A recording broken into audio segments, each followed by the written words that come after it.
He's like doing the robot. Hey, isn't there a time limit or something on this? I deserve more time. We're gonna destroy your house.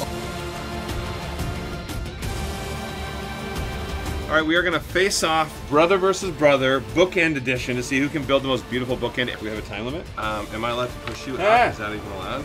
All right, and go. Now he steals all the pieces.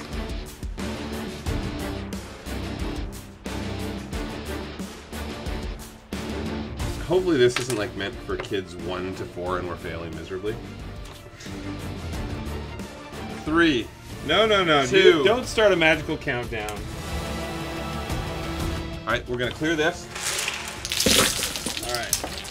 This is mine. The pinch holder. Pinch hold. Yeah, the pinch. So you pinch hold the book. Pinch hold the book. That's the book holder right there. You can let go. Oh, right. Okay. I'll let go. All right. So that's my bookend right there. All right, and then mine here. It's a playground for Jonathan and Drew.